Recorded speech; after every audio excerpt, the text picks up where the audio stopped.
Hey, salut la gang de Crypto Lovers, salut la gang de la famille Crypto, j'espère que tout le monde va bien. Donc pour ma part, ça va super bien, super belle journée, on est lundi, quand même chill. Quelques news intéressantes pour ce lundi matin. Dans les news, on va jaser un peu de Illuvium, de décentralisation. On va parler aussi comment je dirais ça? On va dire le consulat européen, je sais pas si c'est le bon mot, qui là a l'air de vouloir mettre full contrôle pour la crypto. Donc, puis t'as Coinbase qui est comme non, faut qu'on fasse de quoi, puis qui demande quasiment à la communauté d'investir là-dessus. On a le côté britannique qui, eux, semblent justement dire qu'ils vont avoir des réglementations très bientôt, puis que ça va être favorable pour le domaine. Donc là, deux quand même endroits très proches qui semble dire contraire. Donc, des petites news quand même, comme ça, on va faire le tour. On a même une petite news avec Mario Bros à matin. Donc, je sais pas ce que ça va mener, mais question NFT, ça va être intéressant. Puis sinon, ben, on va aller faire une petite tour sur la charte du Bitcoin ce matin. Je regarde pour peut-être faire du Bitcoin ce matin, une autre crypto demain, un autre crypto sur le lendemain, durant les 5 jours de la semaine. Donc, à voir. Je me disais que ça pourrait être intéressant qu'on aille différentes chartes à tous les jours. Selon certains projets, on parle surtout genre XRP probablement, Solana, peut-être un peu d'Ethereum. Comprenez-vous, le stock un peu dans le top. Des cryptos. Donc, that's it. On va jumper au disclaimer time, parce qu'on n'a pas le choix. Donc, n'oubliez pas d'écouter ce petit bout-là. Puis de respecter aussi ce qui est dit dans le disclaimer. Donc, n'oubliez pas la gang, on ne fournit aucun conseil personnel, financier et d'investissement. Tout le contenu qui est fourni par moi ou l'équipe de la famille crypto est uniquement à des fins de divertissement. Vous devez toujours faire vos propres recherches et vous devez toujours consulter un expert financier avant d'investir. Donc, première news du jour, on commence par une news quand même pas ce qu'il y a de plus gigantesque, mais quand même jusqu'à un certain point, je pense, très intéressante. Donc, Illuvium, est-ce que ça se trouve être le premier crypto role-playing game jeu free-to-play? Ben, vous allez pouvoir pay-to-play, mais est-ce que c'est le premier jeu de haute qualité, style NFT qu'on va avoir dans le monde? Je voudrais même plus haute qualité que les metaverse actuels, donc mieux que Decentraland, mieux que peut-être c'est quoi déjà Sandbox. Est-ce qu'on va avoir, est-ce que ça présage mieux jusqu'à un certain point? Si vous voulez mon avis, oui, ça présage mieux. On a beaucoup plus d'avenir avec ces gens-là. Puis, il parle un peu d'Illuvium, quel type de jeu que ça va être. Donc, c'est un AAA game. Ça va être un jeu décentralisé le plus possible. Donc, j'ai écouté une interview avec un des founders de la team. Ça va être quand même fucking decentralized as fuck. Les graphiques sont beaux. Ils utilisent une espèce de gameplay à la Final Fantasy. Donc, pour vrai, le potentiel est élevé pour ce qui est de Illuvium. Donc, il y a un epic story en arrière de tout ça. Les Illuvials, finalement, ça se trouve avec des espèces de créatures. Vous retrouvez sur une espèce de planète diverse, puisque là, vous allez pouvoir acquérir des créatures en les scellant dans des cristals. Puis là, vous allez pouvoir les évoluer, leur faire tenir des objets, peut-être les équiper d'armure, etc. Donc là, ils vont avoir plein de bonus. Vous allez pouvoir aussi faire des combats à la style Final Fantasy, un petit peu style auto-combat, mais avec des pré-settings selon vos équipes, puis des habilités de changer un peu ce que vous allez faire durant le combat. Donc, quand même intéressant. Ils ont la possibilité, ils ont aussi fait un partnership avec Immutable X qui va vraiment permettre jusqu'à un certain point d'avoir zéro frais de transfert. Donc vous allez pouvoir vous échanger vos Illuvials un peu comme des Pokémon sans que ça vous coûte une beurrée, etc. Donc ensuite, c'est sûr qu'il va y avoir une monnaie qui vient avec le jeu. Ça reste en bêta là, pour l'instant, il n'y a rien de prévu. Puis, il y a une monnaie qui va venir avec le jeu qui va vous permettre de staker la monnaie de jeu qui va être le ELV ou le SILV si je me souviens bien. Là, il va en avoir plusieurs modèles selon ce que vous allez en faire. Il va y avoir plein de modèles puis de bonus que vous connaissez déjà pour certains NFT qui sont gamifiés. Donc, on va parler de Crypto Kitties, que vous pouviez prendre 2 kitties, en faire un bébé spécial, etc. Donc, c'est ce qu'on appelle un NFT qui est gamifié, qui a été qui a une espèce de mini-jeu par-dessus. Donc, pour NFT, pour Illuvium, ça va être ça, mais avec les autres possibilités, tous ces jeux-là, qui est du staking, etc. Est-ce que ça a un gros futur? Personnellement, je pense que ça a un futur de fou. Je pense que vous devriez tous aller faire vos recherches. Là, je vais pas écouter le vidéo pour me faire flaguer, mais regardez la qualité des artworks. le jeu va être vraiment quelque chose d'assez particulier. Je pense vraiment que ça vaut la peine d'aller faire un tour là-dessus. En plus, que vous allez pouvoir, comme je disais, jouer en payant pour vous acheter des illuviales, puis pouvoir baser votre jeu sur ce que vous avez commencé votre jeu avec ce que vous avez acheté. Vous allez pouvoir jouer gratuitement, qui a été promis par l'équipe aussi. Donc probablement que pour faire de l'argent en jouant gratuitement, ça va demander soit une grosse dédication en temps et en effort dans le jeu, ou on va vraiment se retrouver avec la possibilité de gagner selon les efforts ce qu'on va faire dans le jeu, nos NFT, ce qui va probablement vous permettre éventuellement de gagner de l'argent. Donc c'est sûr que le Play to Earn, la version jouer pour gagner de l'argent, parce que ça va être un NFT game, vous allez pouvoir jouer pour gagner de l'argent, va sûrement demander un peu de dédication, soit monétaire, soit d'implication. Mais jusqu'à un certain point, je pense que beaucoup de potentiel pour Illuvium, le premier gros jeu selon moi qui va vraiment faire une différence dans le monde du gaming. Puis 2022 semble être une très belle année pour eux autres, donc bêta à venir. Donc checkez ça. Donc ensuite sur Coin Telegraph, on parle de décentralisation des DAOs qui sont les... pour ceux qui ne savent pas c'est quoi c'est un DAO, c'est un Decentralized Automatus Organization, donc une organisation automatisée décentralisée, ce qui veut dire généralement une place où ce que selon vos tokens vous avez investi en staking ou etc, vous allez avoir des droits de vote. Ces droits de vote là vont influencer ce qui va être fait dans le projet crypto slash NFT. Donc un DAO, c'est tout simplement comme si vous aviez, selon votre implication dans le projet, des droits de vote sur ce qui va se passer dans le projet. C'est comme si un projet était devenu un projet commun.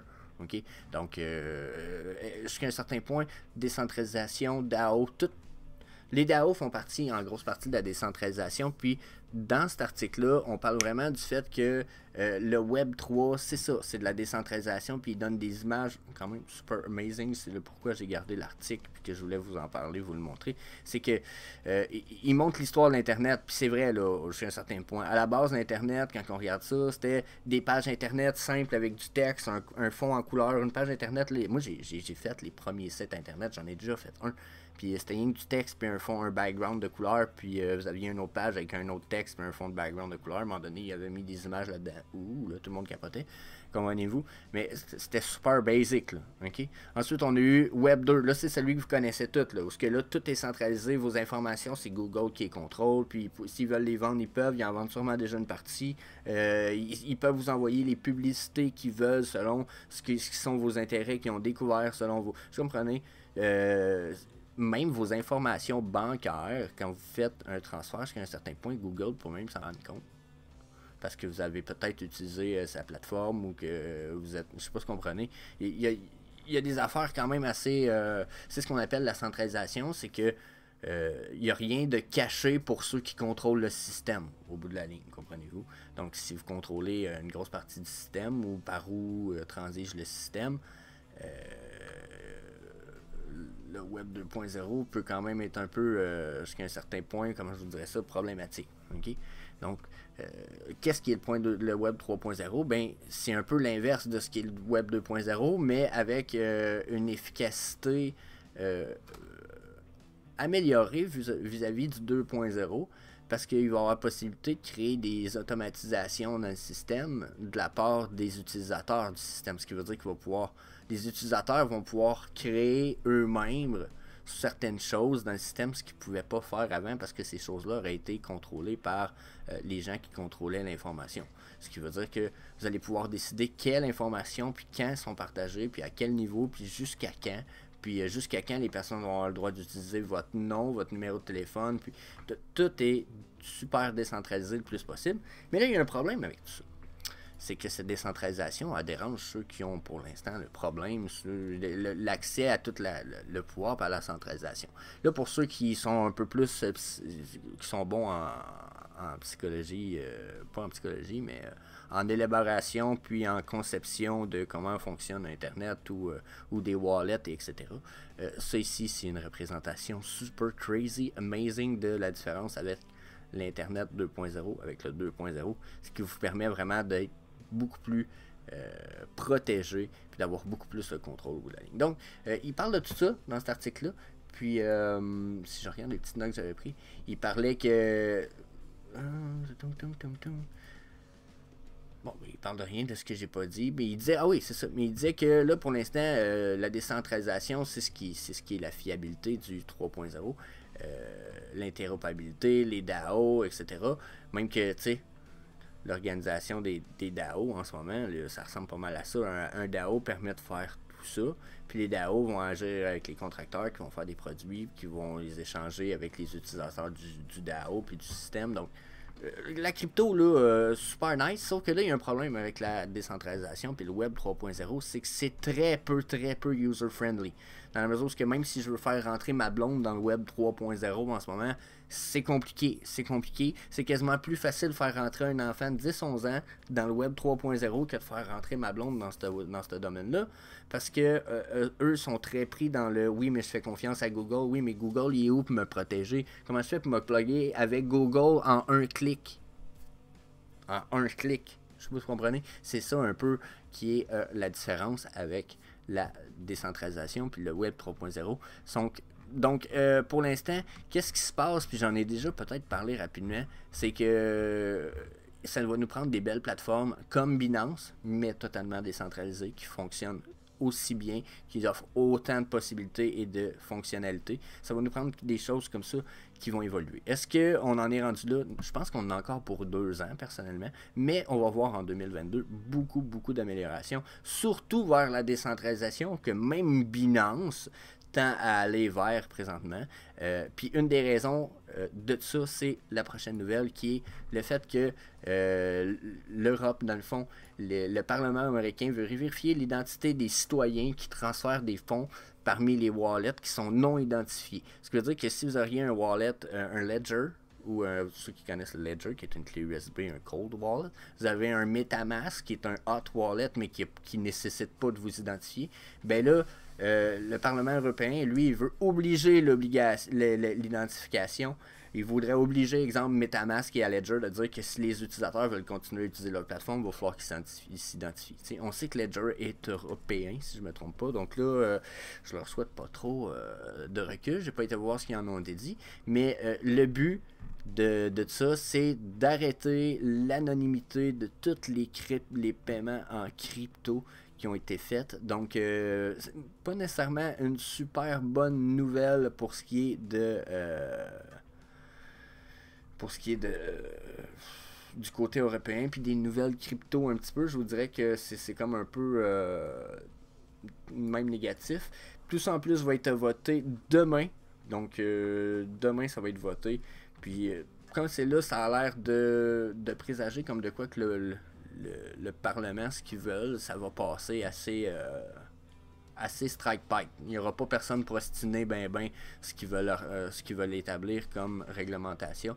Donc, ça risque de passer, puis ça se peut que ça soit pas très drôle, tu sais. Il faut pas oublier que même Coinbase a annoncé qu'il a été obligé de crack down pour toutes les wallets, puis de demander aux customers de s'identifier s'ils étaient des Canadiens, Japonais ou qui venaient du Singapour pour envoyer ou recevoir des fonds. Donc éventuellement, il y a des choses qui commencent à se faire aller. Là. On le sait, les banques n'aiment pas la décentralisation, ça leur fait perdre beaucoup de pouvoir. Donc là, il y a la politique puis les banques, souvent, c'est pas très loin un de l'autre. Vous allez voir que, surtout, probablement, en plus, je veux pas me lancer trop fort, là, mais il y en a peut-être plus d'Européens, justement, sur ma chaîne qui vont pouvoir me répondre.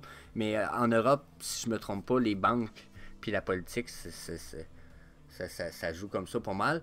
Peut-être un peu moins dans notre région ici, parce que les banques sont un peu plus loin de la politique, mais je pense que jusqu'à un certain point, dans votre région, ça peut être un peu le cas.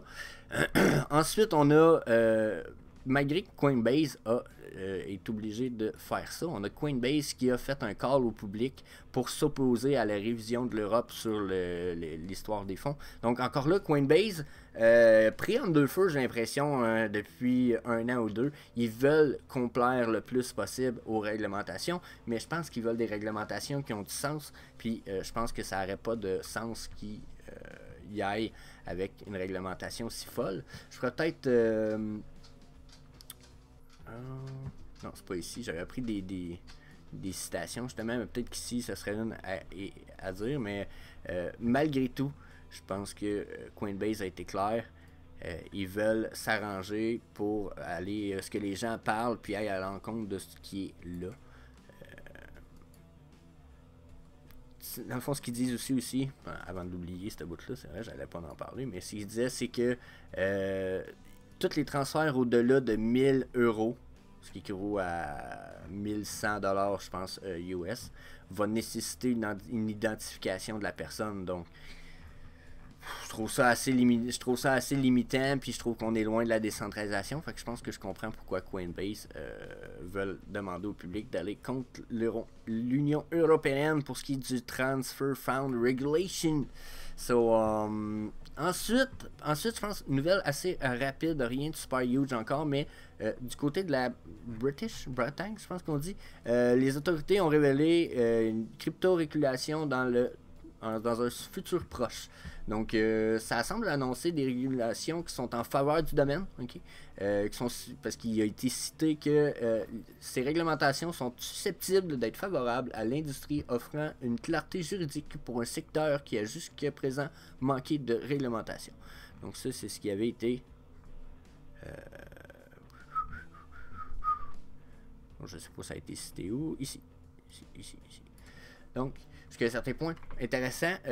Ça semble positif de la manière que c'est dit, mais ça peut très bien aller dans le même sens que l'Union européenne. Peut être comme, ah oui, on va faire ça, tout le monde va avoir des réglementations, vous allez voir, ça va être beau. Les réglementations tombent. Haha, vous êtes tous des criminels. Vous allez tous vous identifier. Puis, tu sais, ça peut être une espèce de je pense qu'il y en a qui ont appelé ça une Gestapo. Je suis pas certain de ce que ça veut dire, mais une espèce de chasse aux sorcières.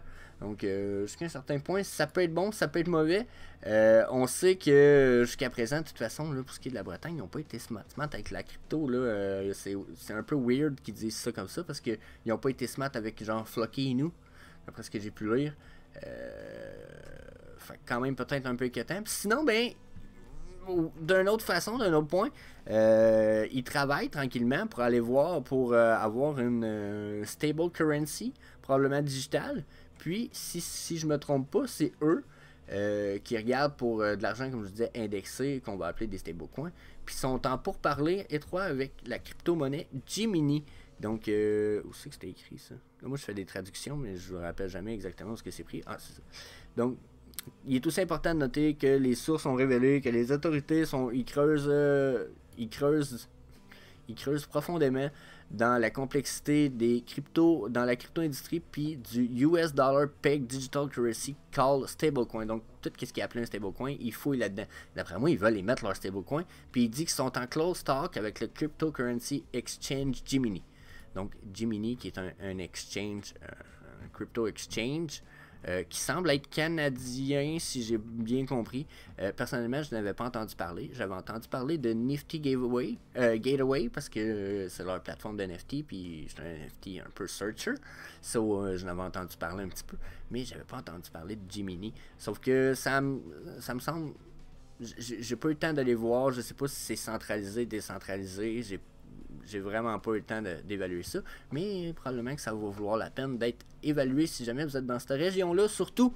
Donc, ensuite, avant qu'on aille faire le tour, en fait, sur la charte du OMI, du Bitcoin, la gang, je vais enlever mes bookmarks, comme d'habitude, parce que je veux vous montrer l'adresse du website, parce que là, je vais vous suggérer des petites lectures. Je l'ai déjà fait dans le passé, je vais vous recommencer ça. Je vais vous suggérer des petites lectures, donc je vais vous mettre les websites affichés en haut. Je vous les lirai pas, mais je pense que c'est intéressant. Donc, déjà, petite news, pour ce qui est de Polygon ici, il dit, regardez-vous pour joindre le Web3, puis vous pouvez pas trouver l'opportunité parfaite. Appliquez pour notre Curated Web3 Job Across Different Vertical. Donc, si vous êtes bon en informatique, vous êtes bon en crypto, vous comprenez le système, je pense que ça vaut la peine d'aller peut-être faire une petite demande, register votre profile ici. D'après moi, il y a peut-être de la job à acquérir là. Donc, jusqu'à un certain point, Polygon semble une méchante bonne blockchain. Probablement que ça peut être le pied dans le monde de la crypto si jamais il y en a qui cherchent à travailler dans le domaine sans nécessairement se partir une collection d'NFT ou une entreprise. une des meilleures entreprises, peut-être, qui pourrait chercher des talents, ça serait celle-là. Donc, un petit post qui date de pas très longtemps en plus, le 26, donc ça date de vendredi passé, samedi passé, je me souviens bien. Donc, ouais, je me trompe pas, ça semblait ça. Donc, quand même intéressant. Donc, checkez ça. Ensuite, on a un NFT game avec Mario Bros. MRO DAO will build MRO. C'est Mario Infinity. First Truly Value Token GIA. Mario Infinity. Donc là, ça veut dire que là, Mario Infinity veut dire que Nintendo va faire un truc avec Gala Game, NFT Game. Oh my god, ça pour moi c'est une des plus grosses news qu'il n'y a pas. J'ai pas fait de grosses recherches là-dessus débiles parce que je suis tombé là-dessus juste avant d'enregistrer l'épisode. Puis le temps est compté avant que je poste l'épisode, fait qu'il faut quand même que j'enregistre puis que je laisse faire certaines news. Mais ça pour moi c'en est une super news. Gala Game qui s'est lancé super all-in crypto NFT game pour le futur. Puis là ben, c'est un mix avec Nintendo. C'est comme si Nintendo venait de nous dire on accepte, c'est parti, on se lance crypto, nous autres aussi. Fait que pour moi, c'est une super grosse news. C'est même la plus grosse news du jour. Nintendo qui se lance officiellement dans la crypto. So, allez voir ça. Official link, marioinfini.com. Ça me semble une super legit news. That's it. À voir. Je sais pas si... Hein? À voir. J'espère que c'est pas un scam. Donc, allez voir ça. Dites-moi si c'est un scam ou pas. Mettez pas trop d'argent là-dedans. Là. Allez voir avant ce qui se passe. Là, mais ça me semble fucking promising. So, yep. That's it. That's all. Ah non, il n'y a pas that's all. Je vais aller voir aussi Journal du coin, DeFi, Stargate, Route vers les étoiles. Stargate qui accumule 2,7 milliards. Qui fonce vers les étoiles. Donc, un protocole de transfert de stablecoins cross-chain. Ça a l'air super intéressant pour vrai. Puis en plus, c'est super DeFi. Donc, le DeFi, j'arrête pas de le dire, c'est le futur. Donc, allez voir ça. On va aller voir notre charte du Bitcoin, nous autres. Rapidos, Prestos. So, donc, notre Bitcoin, chéri Bitcoin. Esti, lui là. Bon, lui là. Je suis content parce qu'il m'a donné tort. First of all, là, je suis sur du weekly, je vais enlever le 3 moule. Je vais retourner sur le daily parce qu'il y en a d'autres qui vont se rappeler des chartes de daily qui avaient été faites. Donc, sur les chartes de daily, vous saviez, j'avais dit, à mes yeux, on va taper dans notre 3MA. Puis là, peut-être j'enlève ces trendlines là. Donc, j'avais parlé de nos trendlines qu'on avait ici. Puis j'avais dit, d'après moi, là, on était genre ici. Je me suis dit, on va stiner tout ça. On va retomber, sinon on vient ostiner ça, puis on tombe. Moi, ça avait été mes prédictions. C'était clair, net et précis dans ma tête que c'était pas mal ça qui se passait, malgré les incertitudes de montée que j'ai évoquées. Là. Donc, je vous ai rien caché dans mes autres chartes. J'en avais parlé. Sauf que là, on me suis trompé, je suis bien content. On remonte par-dessus nos EMA. Donc, jusqu'à un certain point, bonne nouvelle. Sauf que là, quand je regarde mes EMA, j'ai l'impression que je suis déjà tranquillement reparti pour un croisement, donc ça pourrait vraiment être une bonne nouvelle. Sauf...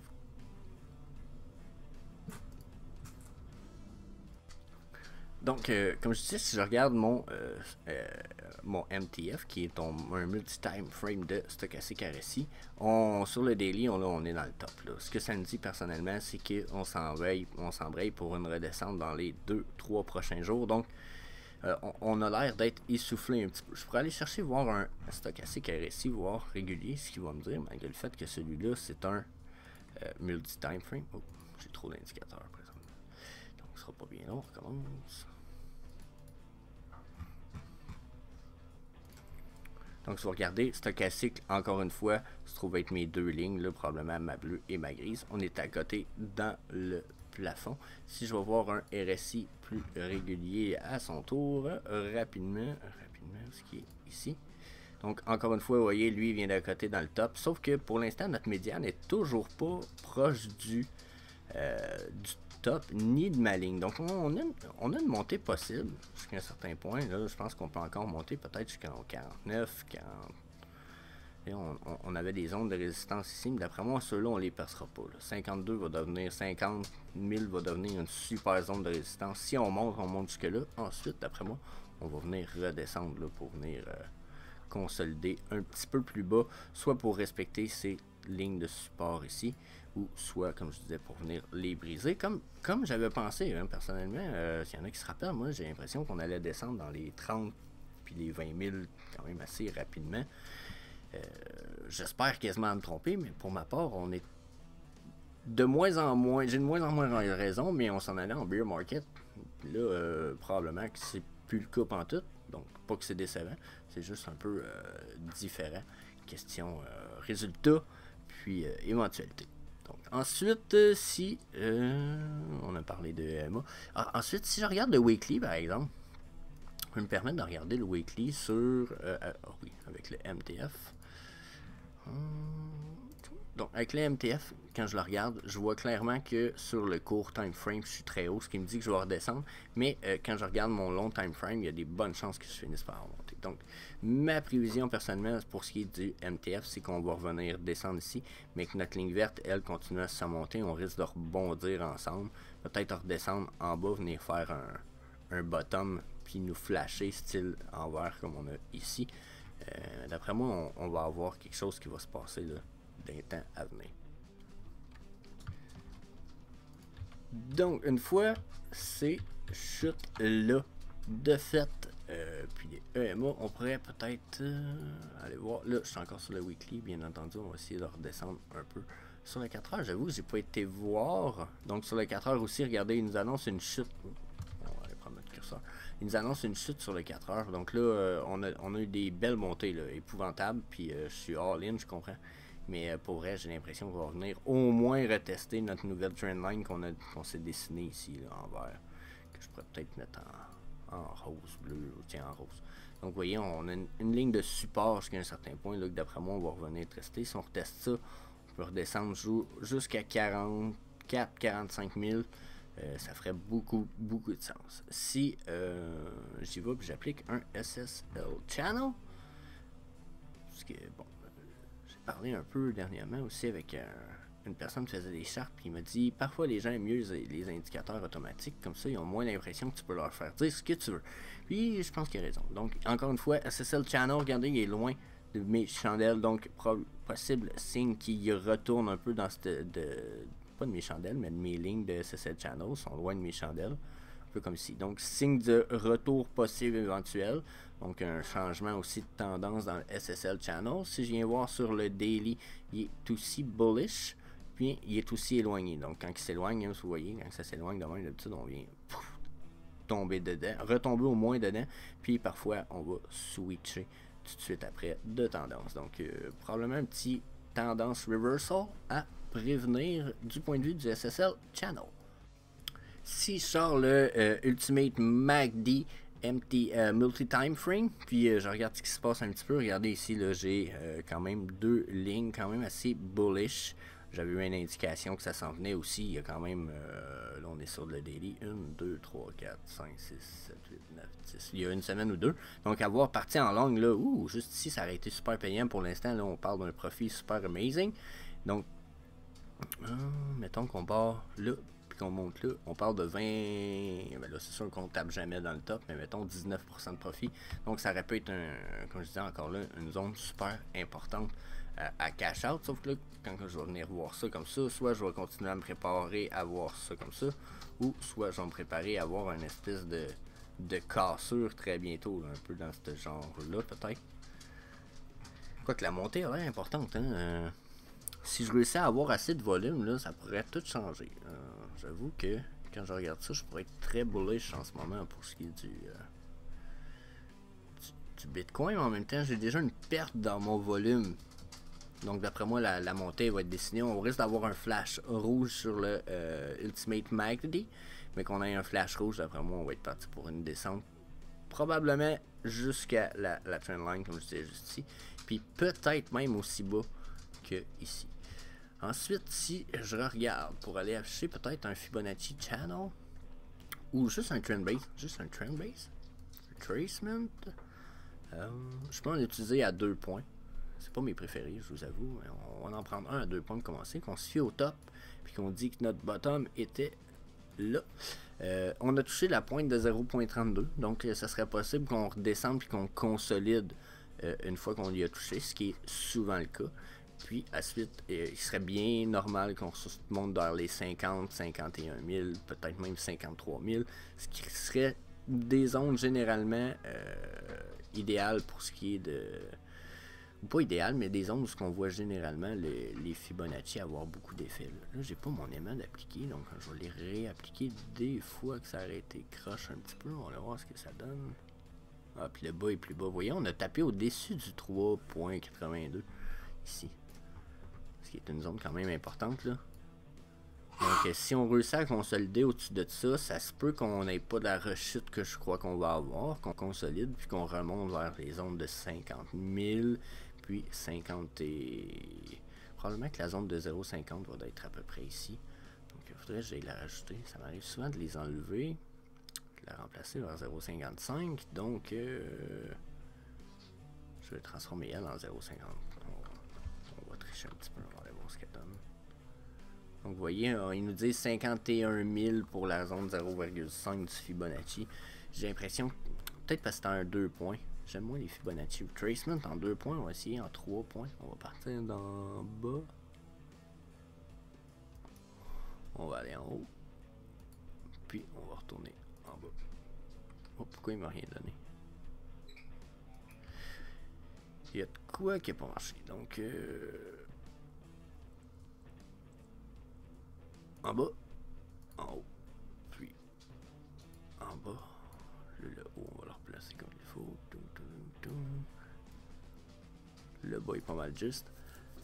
Donc, vous voyez, pour l'instant, là, si vous voulez mon avis, là, on disait que ça allait remonter dans la journée. D'après moi, on s'en va rejoindre notre zone de 3,82 dans la journée avant de redescendre, ce qui veut dire 48 500 $ du Bitcoin à peu près, pour ensuite aller redescendre. Moi, j'ai l'impression qu'on n'a pas fini notre chute, là, puis que ça, c'est juste une... Oups. Ça, c'est juste une fausse vague, mais il y en a beaucoup qui vont aller se dessiner des trendlines, ici, et ici, puis qui vont dire, oh, on a brisé le triangle, etc. Je suis pas certain. J'ai l'impression qu'on est juste en train d'essayer, puis qu'on va... Mais j'espère me tromper. Ce serait bon signe pour l'année 2022 puis pour tout le monde. Puis surtout, vu les nouvelles. Hein? Si je regarde les nouvelles, là, puis que j'oublie tout ce qui se passe dans ma charte, le Bitcoin, il s'en va à 70 000, là, 70, 80 puis 100 000. Toutes les banques qui s'achètent du Bitcoin, tout le monde est en train de s'acheter des cryptos. Puis quand je dis tout le monde, je parle pas des ticounes de vous autres, puis toi et puis moi. Là. Non, je parle de tout le monde qui ont des millions de dollars. Là. La plus grosse banque au monde a 25% de sa valeur en crypto. Je dis ça de même, là, mais quand la plus grosse banque du monde a s'y met, c'est parce que peut-être qu'il y en a qu'il faudrait qu'ils allument un petit peu. Le Bitcoin d'aujourd'hui va valoir pas mal plus cher dans le temps. Là. Donc, même si vous avez rien que 200, 300, 1000 piastres en valeur de Bitcoin, ça peut monter à votre tête un beau montant qui va vous permettre de vivre safe. Là. 1000 piastres aujourd'hui, peut-être dans 20, 30, 40 ans, là, le Bitcoin aura peut-être pas disparu. Si c'est pas disparu, c'est une retraite garantie. Ça, fait que... c'est sûr que quand il va falloir évaluer tout ça en ligne de route. Là. Faites pas le fou puis partez pas en peur avec tout ça. Là. Vous savez, il y a un disclaimer au début du vidéo. Là. Not financial advice. Faites vos recherches puis vous consultez tout le temps un expert financier. Mais quand même, vous voulez mon avis. Je regarde juste les news là, et c'est sûr, je peux être bullish à fond le caisson puis à d'être pas créable. Donc, pour l'instant, remontée légère avant une rechute, c'est ce que je prévois pour le Bitcoin. Je me permets-tu de rajouter d'autres choses là-dessus? Je pense que non. Je pense qu'on laisse ça là-dessus. Sauf peut-être les Aikin Ashi. On va aller voir mes Aikin Ashi me disent quoi. Mes Aikin Ashi, hier, elle me disait montée. Aujourd'hui, elle n'est pas finie, mais ça semble être sur une remontée. On va aller voir le 4 heures. Oh, le 4 heures, les chandelles raccourcissent tranquillement, pas vite. On a possible reversal de trend qui s'en vient. On descend 1 heure voir et on est encore bullish. Donc, comme je vous le dis, d'après moi, montée à venir. Le reste de la journée, 48, 49, 50 000 pour le Bitcoin. Mais en même temps, oh, regardez, sur le 1 heure, mon Ultimate MACD me dit flash drop. On s'en va vers la descente, papy. Donc, checkez ça. C'est à évaluer. Comme je vous dis, on a l'air d'être parti pour une... Moi, je pensais qu'on était parti pour une montée. Regardez, justement. Il me disait descendre, puis il remonte. Non. Non, mon Ultimate MACD se trompe si je me mets sur mes chandelles de Aiken Ashi. Et, ben, je dis il se trompe. Ça arrive qu'il se trompe pas finalement, puis que c'est juste une flash remontée, puis qu'il va juste aller à côté, puis lui il est comme, ben oui, t'es à côté sur ton petit top là, mon champion, tu vas tomber pareil. Ça m'est arrivé souvent de voir ça quand que je tombais sur mon Ultimate MACD, mais en même temps, regardez aussi ici ce que ça aurait pu vouloir dire. On va aller voir ce que ça donnait à ce moment-là. Oups, c'est pas par là, c'est par là, faut aller. On va remettre ça à sa place. Mais si je regarde ici, là, quand il me disait que ça allait dropper, regardez, on aurait pu partir pour une drop, puis on est reparti sans monter.